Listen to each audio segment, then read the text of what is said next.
Hello there. This is going to be a super short, little tutorial video, and I don't even know what I'm going to say.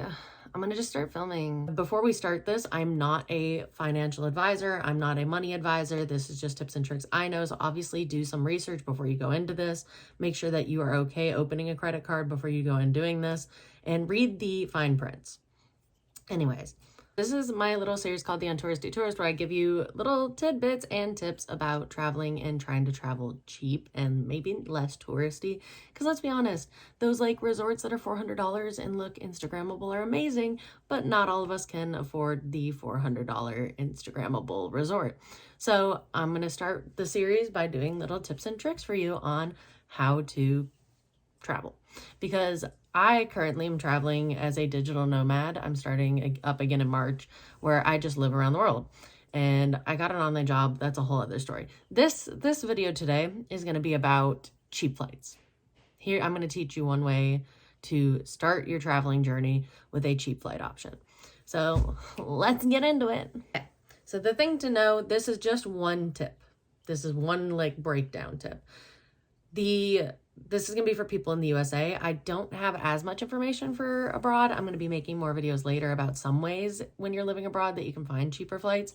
But this one specifically is for US people. So I'm going to post something right up here. It's going to be sitting next to me because editing, wow. This is the Barclays AA Advantage card. So this thing basically is a credit card that you open through Barclays that goes with American Airlines and your AA Advantage number. Now, when you open this card, you're going to get 60,000 flight miles, dependent on the time of year. Sometimes it's 60, sometimes it's 50, other times it's 70, you get a bonus. And when you make your first payment, so you could literally go to a basic old coffee shop, local coffee shop, buy a coffee and get 60,000 flight miles put in your account. So now that you've got those miles, once you've made that first payment and they load into your account, we're going to start looking at flights. So this right here, you're going to go into the American Airlines app or website, and you're going to go to book flights. You're going to select where you're coming from to where you're going. In this instance, I'm looking LAX to Paris just for an example. And you are going to select redeem miles. That's going to show you how many miles it's going to cost you to fly rather than the cost of the flight. Now, when we get to the page, I'm inserting that now, we get to the page that tells you how many miles it is. This, for instance, you'll see will start at super high. Some of them are 100,000 miles to go one way. That's a lot. That's way too many. If you go up to this little scroll bar, I don't even know if I'm pointing at it right, but there's a scroll bar at the top where you see miles per day. You're going to scroll through there and be like, okay, which one is the most affordable miles? The lowest you're usually going to get for Europe typically is about 30,000 miles. That's the lowest I've seen for Europe. I've heard people see lower. It's just maybe rarer to see something less than 30,000 miles one way to Europe from the United States. And so you're going to go in there, and the big thing is being able to have flexibility. When you travel, try to travel off season. That's obviously cheapest. Book your flights at least 3 months in advance usually to get the best mile deals. And you're going to want to be a little more lenient with your travel to make it more affordable, because obviously traveling in peak season, you're going to be less likely to find these deals. So now that you've selected that, I usually check by one way instead of round trip, because round trip can sometimes cost more miles. So if you buy one way and one way coming back, it is 30,000, whereas you might see a 70,000 round trip. And so you're saving miles sometimes by booking one way. My recommendation, check both. Sometimes you'll get lucky and you can just book the round trip and be done in one go. And so now if you're looking at this, you'll see 30,000 miles to fly from LAX to Paris. And the number under it is the taxes usually, because you still have to pay tax and fees and stuff. So the flight to Paris will now be 30,000 miles and $6 basically. And so you are flying to Paris after opening this credit card for $6 and half the miles. Now you can use the other half the miles to get home, which will typically also be $6. And so you're going to have a $12 flight round trip to Paris. Now, a few notes about this, because obviously it's not always rainbow sunshine. You only get those 60,000 miles once when you open that card. So it's going to be good for a Kickstarter of a trip. You're going to be good starting out and going on your first big trip. I used this when I went to Europe, And I used it for one of my ways because I got a super cheap, like $300 flight. And I used that as the first one and came home on miles.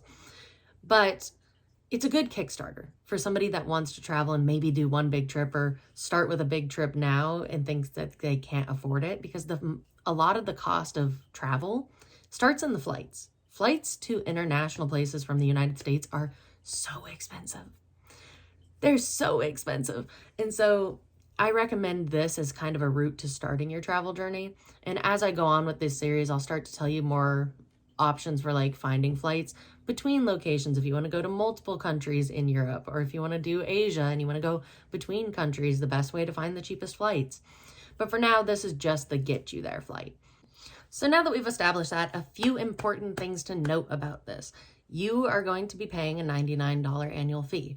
Honestly, I don't see that as a lot because the amount of money you save on that flight makes up for the $99 annual fee. So then if you calculate it, you're basically spending $112 to go round trip to Paris, or whatever country you decide to choose and can find the best miles for.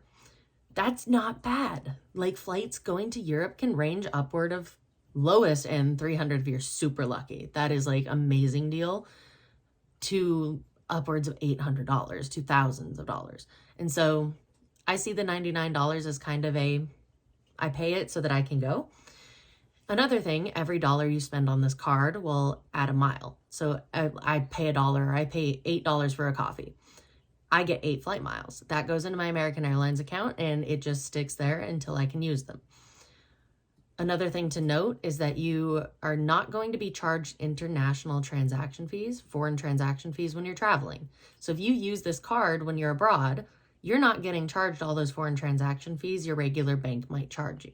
So what I like to do is I always pay with my Barclay and my American Advantage card so that I don't get those charges, and then I just pay it off at the end of my trip. Now, obviously, you got to be smart with that. You have to pay attention to your cost and make sure that you're not overspending what you allot yourself.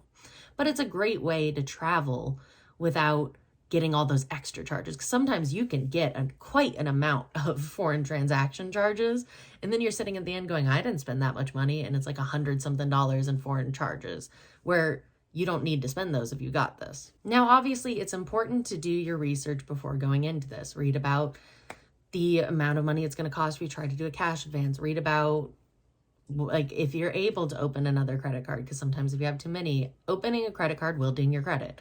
And so you want to make sure you read about that before you just go in and do it, because obviously if you don't make a certain income, they can deny you when you try to get the credit card, and that will ding your credit and then you won't get the credit card. So just do some research on it, because obviously everybody's personal life is different. And so it's going to vary if you're able to do this or not. I just am here to say this is an option.